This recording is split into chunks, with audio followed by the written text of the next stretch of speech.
Hello my friend. Bienvenue aujourd'hui pour ce premier volet sur l'impression 3D. On va voir ensemble ce qu'on peut réellement faire d'utile avec une imprimante 3D.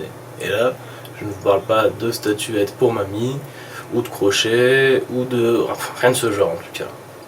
On va commencer donc par voir comment on peut réparer des meubles ou des tiroirs, étape par étape, démontage, conception, réalisation et test. C'est parti.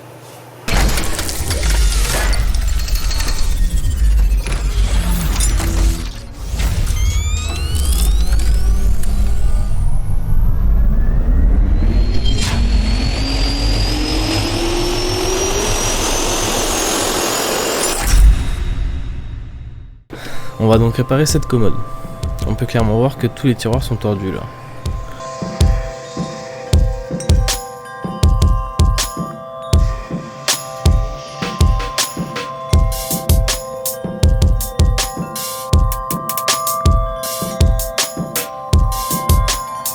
En les démontant, on peut voir que les tiroirs fonctionnent très simplement. Il y a un rail fixé sur la structure qui s'emboîte dans les fentes des tiroirs sur le côté.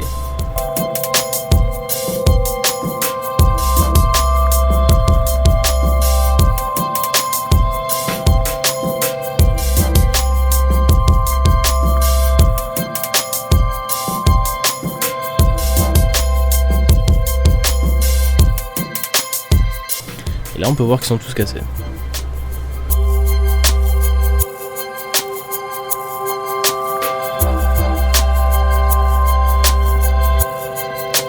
On va récupérer un des rails qui était en pas trop mauvais état pour en prendre les mesures.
Alors, maintenant qu'on a toutes nos mesures, on va pouvoir passer sur l'ordinateur pour faire le modèle 3D qu'on va ensuite imprimer.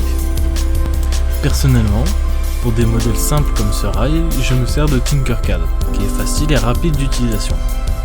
Pour ce faire, on va démonter notre rail en plusieurs formes géométriques simples. On a un rectangle au centre, une forme arrondie en demi-lune au bout de ce rectangle, et 4 cylindres sur le dessus. Une fois qu'on a fait ça et les mesures, on a tout ce qu'il faut pour ça et tout seul. On commence par faire le rectangle. On prend un petit cube, on le met aux bonnes proportions, on regarde sur le plan, on va mettre 30 cm, donc c'est 300 mm.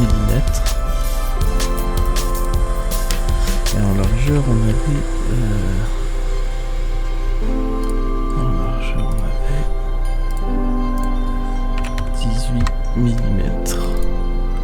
En hauteur c'était 10 mm, 1 cm de hauteur.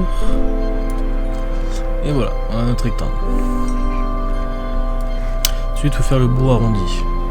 Pour faire le bout arrondi, on va prendre un cylindre. Pareil, on va le mettre au diamètre de la largeur du rectangle, donc 18 mm, hauteur de 10 mm. Voilà, maintenant qu'on a notre cylindre, on n'a plus qu'à assembler les deux parties.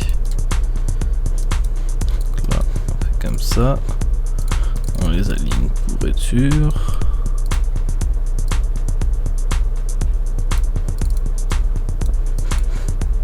Et on assemble.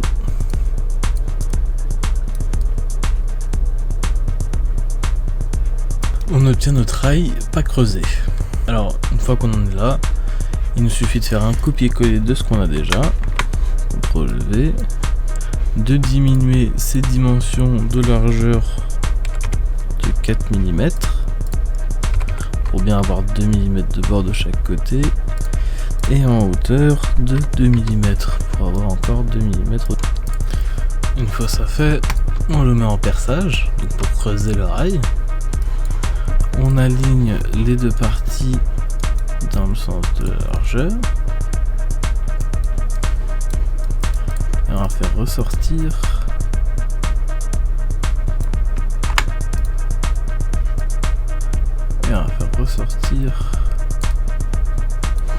de 2 mm, pas plus.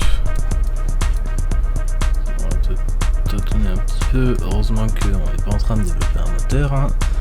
Sinon on serait mal. Ça fait, on les réaligne dans la largeur, on les fusionne et on obtient donc notre rail creusé. On a maintenant notre rail, il ne reste plus qu'à y accrocher nos 4 cylindres qui servent de patte de fixation. Alors on prend un cylindre, on met aux dimensions des pattes de fixation. Alors c'est 12 mm de hauteur, 10 mm de diamètre de chaque côté.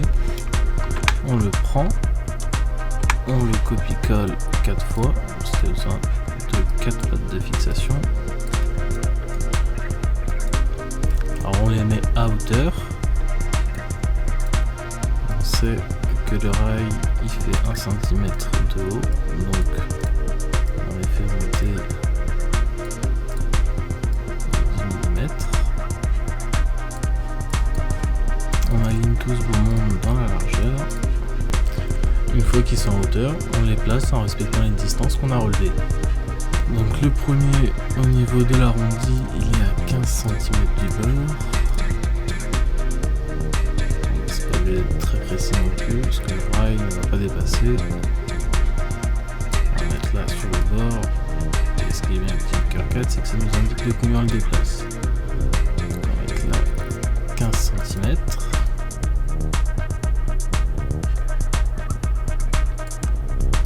On met celui-là là. On va déplacer de 94. Perdu. 0 et c'est le 94. Voilà, pareil.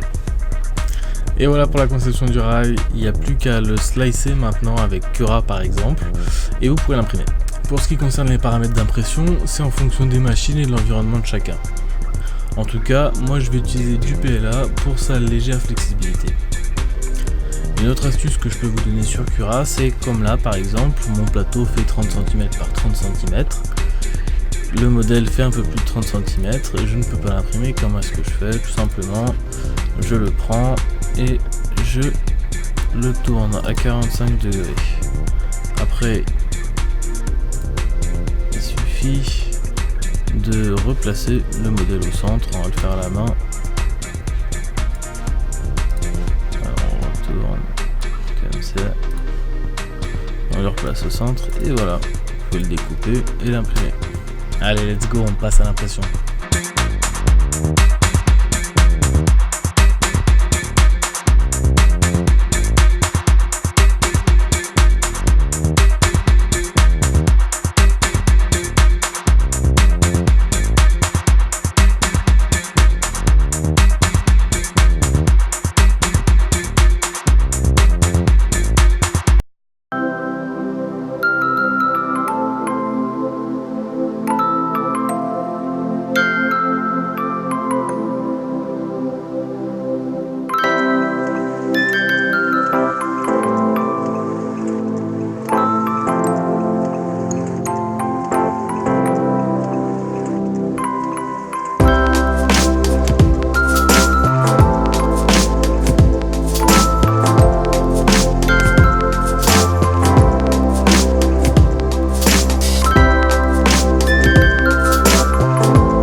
enfoncer légèrement les pattes pour qu'elles rentrent mieux et qu'elles accrochent mieux au bois.